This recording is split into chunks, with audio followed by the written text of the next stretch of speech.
ಇರೋದು 3 ವ್ಯಕ್ತಿಗಳಿಗೆ. ಒಂದು ನಕಲಿ ಐಡಿಯಲ್ಲಿರುವ ಸ್ವಾತಿ ಕುಲಾಲ್, ಗಂಡು, ಹೆಣ್ಣಿನ ಹೆಸರಲ್ಲಿ ಇರೋದು. ಇನ್ನೊಂದು ವಿಶ್ವಾಸ್ ಶೆಟ್ಟಿ, ಇದು ಗಂಡು ಹೆಣ್ಣು ಗೊತ್ತಿಲ್ಲ. ಇವರಿಬ್ಬರಿಗೂ ಅಪ್ಪನೂ ಇಲ್ಲ ಅಮ್ಮನಿಲ್ಲ, ಫೇಕ್ ಐಡಿಗಳು, ತಿಮ್ರೋಡಿ ಟೀಮಿನ ಫೇಕ್ ಐಡಿಗಳು ಇವು, ಬುರುಡೆ ಗ್ಯಾಂಗಿದ್ದು. ಸೊ ಇವರಿಗೆ ಮತ್ತು ದಿನೇಶ್ ಗಾಣಿಗ ಎಂಬ 420 ನಕಲಿ ಹೋರಾಟಗಾರನಿಗೆ. ಸೊ ಇವತ್ತು ಮಹಿಳಾ ದಿನಾಚರಣೆ ದಿವಸ ಯಾರಿಗೂ ಬೈಯಲ್ಲ ಅಂದ್ಕೊಂಡೆ, ಬಟ್ ಇವುಗಳಿಗೆ ಬೈಲೇಬೇಕು. ಇವುದು 3 ಸಹ ಗಂಡಸರೇ, ಹೆಣ್ಮಕ್ಳಲ್ಲ. ಇವುಗಳಿಗೆ ಹೆಣ್ಣಿನ ಬೆಲೆನೂ ಗೊತ್ತಿಲ್ಲ, ಹೆಣ್ಣಿನ ಹೊಟ್ಟೆಯಲ್ಲೂ ಹುಟ್ಟಿಲ್ಲ. ಯಾವುದೋ ಒಂದು ಕೊಚ್ಚೆಯಲ್ಲಿ ಹುಟ್ಟಿದ 3 ಜಂತುಗಳು ಇವುಗಳು. ನಿನ್ನೆ ನನಗೆ ಅಸಭ್ಯವಾಗಿ ಆಡಿದ ಮಾತು ದಿನೇಶ್ ಗಾಣಿಗ ಎಂಬ ವ್ಯಕ್ತಿ, ಆಯಿತಾ. ನನಗೆ ತುಂಬ ಕೆಟ್ಟ ಭಾಷೆಯಲ್ಲಿ ಅವನು ಆಡಿದ ಭಾಷೆಗಳು ನೋಡಿದರೆ ದೇವರೇ. ನಾನು ಹೇಳೋದು ದಿನೇಶ್ ಗಾಣಿಗನಿಗೆ ಇದೇ ಮಾತನ್ನು ನಿನ್ನ ಹೆಂಡತಿಗೂ ಮಗಳಿಗೂ ಬೈ. ನನಗೆ ನೀನು ಏನು ಮಾತಾಡ್ತಿದ್ಯಲ್ಲ ಅದನ್ನು ನಿನ್ನ ಹೆಂಡತಿಗೆ ಬೈ. ನಿಮಗೆ ಅದಕ್ಕಷ್ಟೇ ಯೋಗ್ಯತೆ ಇರೋದು. ನಿನ್ನ ಅಮ್ಮನಿಗೆ ಬೈ ಇದ್ದರೆ, ಜೀವಂತ ಇದ್ದರೆ. ಇಲ್ಲಾಂದರೆ ನಿನ್ನ ಕರ್ಮ, ಅವನು ಹುಟ್ಟಿಸಿದ ಕರ್ಮ. ಮತ್ತು 2 ಫೇಕ್ ಐಡಿಗಳಿಗೆ ಅಪ್ಪನೂ ಇಲ್ಲ ಅಮ್ಮನೂ ಇಲ್ಲ. ಅದು ಬುರುಡೆ ಗ್ಯಾಂಗಿನ ಕೊಚ್ಚೆಯಿಂದ ಹುಟ್ಟಿದವುಗಳು. ನಾನು ಮೊದಲು ಧರ್ಮಸ್ಥಳದವರಿಗೆ ಬೈತಿದ್ದೆ, ಇವಾಗ ನಮ್ಮವರಿಗೆ ಬೈಬೇಕಾದ ಗತಿ. ಸೊ ಅವಳಲ್ಲ ಅವನು, ಸ್ವಾತಿ ಕುಲಾಲ್ ಹೇಳಿರೋದು. ಪ್ರಶಾಂತ್ ಮತ್ತು ನನ್ನ ನಡುವೆ ಏನೋ ಒಂದು ಸಂಬಂಧ, ಏನು ಹೇಳಿದ್ದೆ ಅಂತ ಅವಳ ಕಮೆಂಟಲ್ಲಿದೆ. ಆ್ಯಕ್ಚುಲಿ ಅವಳಿಗೆ ಮಾತ್ರ ನನ್ನ ಕಮೆಂಟ್ ನೋಡ್ಲಿಕ್ಕೆ ಆಗೋದು, ಬೇರೆಯವರಿಗೆ ನೋಡ್ಲಿಕ್ಕೆ ಆಗಲ್ಲ. ನನ್ನ ಫೇಸ್ಬುಕ್ ರೆಸ್ಟ್ರಿಕ್ಷನ್ ಇರೋದ್ರಿಂದ ಕೆಲವರಿಗೆ ಮಾತ್ರ ಅಷ್ಟೇ ಕಾಣಿಸ್ತದೆ. ನಾನು ಇದೇ ಸ್ವಾತಿ ಕುಲಾಲಿಗೆ ಹೇಳಿದ್ದು, ನೀನು ಗಂಡ ಹೆಣ್ಣ ಅಂತ ನನಗೆ ಗೊತ್ತಿಲ್ಲ, ನೀನು ಗಂಡಸೇ, ಕಾಮುಕ ಗಂಡಸು ಅಂತ ಹೇಳ್ತೀನಿ. ಯಾಕಂದರೆ ಅದಕ್ಕೆ ಕಾರಣವೇ ನಿಮಗೆ ಪ್ರತಿಯೊಬ್ಬರದ್ದು ಇದನ್ನು ನಿಮಗೆ ಕಾಮುಕ ದೃಷ್ಟಿಯಿಂದ ಅಷ್ಟೇ ನೋಡಲಿಕ್ಕಾಗೋದು. ಬಟ್ ಒಂದು ಗಂಡು ಹೆಣ್ಣಿನ ರಿಲೇಷನ್ಗೆ ಕೆಲವೊಂದು ಸಂಬಂಧಗಳಿವೆ, ಆಯಿತಾ. ಬರೇ ಒಂದು ಕಾಮದ ದೃಷ್ಟಿಯಿಂದ ಮಾತ್ರ ಅಲ್ಲ. ಸೊ ನನಗೂ ಪ್ರಶಾಂತ್ಗೆ ಅಂಥ ಸಂಬಂಧ ಕಲ್ಪಿಸಿದ ನಿನಗೆ, ನೀನು ಯಾರು ಅಂತ ಗೊತ್ತಿಲ್ಲ, ನಿನಗೆ ಅಂಥ ದೃಷ್ಟಿ ಇರೋದ್ರಿಂದ ನಿನಗೆ ಆ ಥರ ಕಂಡಿರ್ಬೋದು. ಮತ್ತು ವಿಶ್ವಾಸ್ ಶೆಟ್ಟಿ, ನೀನು ತುಂಬ ಹಾರಾಡ್ತಿದ್ದೀಯ. ನೀನು ದಿನೇಶ್ ಗಾಣಿಗನ ಒಂದು ಕೇರ್ ಆಫಿಂದ ಬಂದವನು ಅಂತ ಗೊತ್ತು. ಅದೇ ನಾನು ದಿನೇಶ್ಗೆ ನಿನ್ನೆ ಕ್ವಶನ್ ಮಾಡಿದ್ದು, ಗಾಣಿಗನಿಗೆ ಸತ್ಯ ಹೇಳು, ನಿನ್ನ ಫೇಕ್ ಐಡಿ ಯಾವುದು ಅಂತ.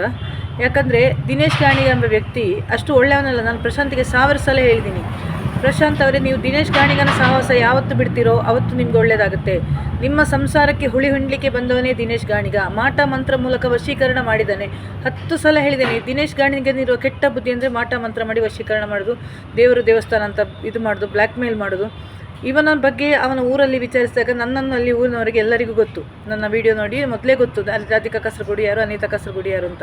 ಬಟ್ ದಿನೇಶ್ ಬಗ್ಗೆ ಒಬ್ಬನಿಗೆ ಒಳ್ಳೆಯ ಅಭಿಪ್ರಾಯ ಇಲ್ಲ ಅವನ ಊರಲ್ಲಿ.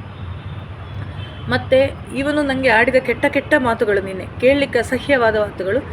ಅವನ ಸಂಸ್ಕಾರ ತಿಳಿಸ್ತದೆ. ಅವನು ನನಗೆ ಮಾತ್ರ ಅಲ್ಲ, ಪ್ರಶಾಂತ್ ಅವರ ಸಂಸಾರದಲ್ಲೂ ಹುಳಿ ಹಿಂಡಿದ್ದಾನೆ. ಗಂಡ ಹೆಂಡತಿಯನ್ನು ದೂರ ಮಾಡಲಿಕ್ಕೆ ಮ್ಯಾಕ್ಸಿಮಮ್ ಪ್ರಯತ್ನ ಪಟ್ಟಿದ್ದಾನೆ. ಇದೇ ದಿನೇಶ್ ಗಾಣಿಗ ನಾವು 2 ವರ್ಷದ ಮುಂದೆ ಡೆಲ್ಲಿಯಿಂದ ಬರುವಾಗ ನಾನು ಇರಲಿಲ್ಲ, ನಾನು ಫ್ಲೈಟಲ್ಲಿ ಬಂದಿದ್ದೆ ಬೆಂಗಳೂರಿಗೆ. ಇವರ ಟೀಮಲ್ಲಿ, ಇದೇ ಸೌಜನ್ಯ ಹೋರಾಟಗಾರ ಟೀಮಲ್ಲಿ ಪ್ರಶಾಂತ್ ಅವರು ಬೇರೆ ಉಜಿರೆ ಒಬ್ಬರು ಮಹಿಳೆಯರ ಜೊತೆ ಹೋರಾಟಗಾರ್ತಿ ಮಹಿಳೆಯ ಜೊತೆ ಮಾತಾಡ್ಕೊಂಡು ಬಂದಾಗ ನೆಕ್ಸ್ಟ್ ಡೇ ಅವರಿಬ್ಬರ ನಡುವೆ ಸಂಬಂಧ ಕಲ್ಪಿಸಿದವನು ಇದೇ ದಿನೇಶ್ ಗಾಣಿಗ. ಆ ಮಹಿಳೆಯ ಹೆಸರು ಹೇಳಲ್ಲ. ಅವರ ಬಗ್ಗೆ ಕೆಟ್ಟದಾಗಿ ಸಂಬಂಧವನ್ನು ಕಲ್ಪಿಸಿದವನು ಇದೇ ಗಾಣಿಗ. ಸೊ ಈ ಗಾಣಿಗನಿಗೆ ಎಜುಕೇಷನ್ ಇಲ್ಲ, ಈಸ್ ಲೀಸ್ಟ್ ಎಜುಕೇಟೆಡ್, ಆಯಿತಾ. ತುಂಬ ಮೊದಲೆಲ್ಲ ಒಂದು ಬ್ಲ್ಯಾಕ್ ಮೇಲ್ ಮಾಡಿಕೊಂಡು ದುಡ್ಡು ಮಾಡ್ತಿದ್ದಂತೆ. ಇವಾಗ ಏನೋ ಒಂದು ತಲೆಗೆಲ್ಲ ಸ್ವಲ್ಪ ಇದೆಲ್ಲ ಕೂದಲೆಲ್ಲ ಸಿಕ್ಸಿ ನಾಯಿ ಕೂಡ ಬೊಗಳ್ತಿದೆ. ನಾವು ಮಗಳದು ಅವನ ಮಾತು ಕೇಳಾಗ ನಾಯಿಗೂ ಕೂಡ ಇಷ್ಟ ಆಗ್ತಿಲ್ಲ, ಹಿಂದ್ಗಡೆ ನಾಯಿ ಕೂಡ ಬೊಗಳ್ತಿದೆ. ಇದೇ ದಿನೇಶ್ ಗಾಣಿಗನಿಗೆ ಎಲ್ಲ ಹವ್ಯಾಸಗಳು ಇದೆ. ನಾನು ಎನ್ಕ್ವೈರಿ ಮಾಡಿದ ಪ್ರಕಾರ ಬೋಳು ತಲೆ ಇದ್ದವನಿಗೆ ಈಗ ಕೂದಲು ಬಂದಿದೆ. ನಾನು ರೀಸನ್ ಇನ್ನೊಬ್ಬರಲ್ಲಿ ಕೇಳಿದ ಅವನಿಗೆ ಪ್ರಚಾರದ ಹುಚ್ಚು, ಏನೋ ರಾಜಕೀಯಕ್ಕೆ ಬರ್ತಾನಂತೆ, ಪ್ರಚಾರ ಬೇಕಂತೆ. ನಾಯಿಗೂ ಕೂಡ ಕೇಳಲಿಕ್ಕೆ ಆಗ್ತಿಲ್ಲ ಅವ್ರ ಮಾತುಗಳು, ಹಿಂದ್ಗಡೆ ನಾಯಿದು ಡಿಸ್ಟರ್ಬೆನ್ಸ್ ತುಂಬ ಇದೆ. ಸೊ ನಾಯಿ ಬೊಗಳ್ತಾ ಇದೆ ದಿನೇಶ್ ಗಾಣಿಗನ ಹೆಸರು ಹೇಳುವಾಗ. ಅವನಷ್ಟು ಕಚಡ ವ್ಯಕ್ತಿ ಅವನು, ಅಂಥ ಒಂದು ದುರ್ಬುದ್ಧಿ ಇರುವ ವ್ಯಕ್ತಿ ಇವನು. ನನ್ನ ಬಗ್ಗೆ ಏನೇನೋ ಆಡ್ತಾನೆ, ನನ್ನ ಬಗ್ಗೆ ಎಲ್ಲ ಕುಂದಾಪುರದಿಲ್ಲ ನನ್ನ ಅಕ್ಕ ತಂಗಿಯರು ಸರಿ ಇಲ್ಲ ಅಂತೆ, ನನ್ನ ಫ್ಯಾಮಿಲಿ ವಿಷಯನೂ ಮಾತಾಡ್ತಿದ್ದಾನೆ. ಇವನಿಗೆ ನಾನು ಇಟ್ಟಿದ್ದೀನಿ, ಅವನಿಗೆ ಸಿಗ್ತೀನಿ. ಅವನಿಗೆ ಸಂಧ್ಯಾ ಇವರಿಗೆ ಹೊಡಿತಾನಲ್ಲ ಸೂರ್ಯನಿಗೆ, ಅದೇ ಥರ ಸ್ಟೈಲಲ್ಲಿ ಒಮ್ಮೆ ಹೊಡಿಲಿಕ್ಕಿದೆ ನನಗೆ, ಆಯಿತಾ. ಬೆದರಿಕೆ ಅಂತ ತಿಳ್ಕೊಬೇಕಾದ್ರೆ ಕೇಸ್ ಹಾಕು ನೀನು, ಆಯಿತಾ. ಸೊ ದಿನೇಶ್ ಗಾಣಿಗಂದು ಅದು ಕತೆ ಆದರೆ, ವಿಶ್ವಾಸ್ ಶೆಟ್ಟಿ ಎಂಬುದು ದಿನೇಶ್ ಗಾಣಿಗನ ಶಿಷ್ಯ. ಅವನೇನು ಹೇಳ್ತಾನೆ, ಪ್ರಶಾಂತ್ ನನ್ನ ಅನ್ಬ್ಲಾಕ್ ಮಾತಾಡಿ ಲಲ್ಲೆಗೆರೆದ್ರೆ ನನ್ನ ಹುಚ್ಚಿ ಬಿಡಿತಾನಂತೆ. ಅಂಥ ಸಂಬಂಧ ಕಲ್ಪಿಸೋಳಲ್ವೇ ನಾನು, ನೀನು ಕಲ್ಪಿಸಬೇಡ ನಮ್ಮ ನಡುವೆ, ಆಯಿತಾ. ಅಂಥ ಸಂಬಂಧ ಯಾವುದೂ ಇಲ್ಲ. ಪ್ರಶಾಂತ್ ನಾನು ಅನ್ಬ್ಲಾಕ್ ಮಾಡಿ ನಾನಲ್ಲಿ ಮಾತಾಡಿದ್ರು ನಾನು ಸರಿಯಾಗೋಳಲ್ಲ. ನಾನು ಹೀಗೆ ಮಾತಾಡ್ತಾ ಇರ್ತೀನಿ, ಗೊತ್ತಾಯ್ತಾ. ಪ್ರಶಾಂತ್ ಮತ್ತು ನನ್ನ ನಡುವೆ ಯಾವಾಗ ಕಾಂಟ್ಯಾಕ್ಟ್ ಮಾಡಬೇಕು, ಹೇಗೆ ಮಾಡಬೇಕು ಅಂತ ನನಗೆ ಗೊತ್ತು, ಆಯಿತಾ. ಅವರನ್ನು ಹೇಗೆ ಕಾಂಟ್ಯಾಕ್ಟ್ ಮಾಡಬೇಕು, ಅವರು ಯಾವ ರೀತಿಯಲ್ಲಿ ಮಾತಾಡಿದರೆ ಸರಿ ಆಗ್ತಾರೆ ಅಂತ ನಂಗೆ ಗೊತ್ತು. ನಾನು ಅವರಿಗೆ ಸಮಯಾವಕಾಶ ಕೊಟ್ಟಿದ್ದೀನಿ. ಅವರು ಆದಷ್ಟು ಕೂಲ್ ಆಗಲಿ. ಅವರಿಗೆ ತುಂಬ ಫಿಯರ್ ಇದೆ, ನನ್ನನ್ನು ಕಾಣೋದು ತುಂಬ ಹೆದರಿಕೆ ಇದೆ ಮತ್ತು ತುಂಬ ಗಿಲ್ಟಿ ಫೀಲಿಂಗ್ ಇದೆ. ತಾನು ತಪ್ಪು ಮಾಡಿದ್ದೇನೆ ಅಂತ ತನ್ನ ಆತ್ಮಸಾಕ್ಷಿ ಗೊತ್ತಿದೆ ಅವರಿಗೆ.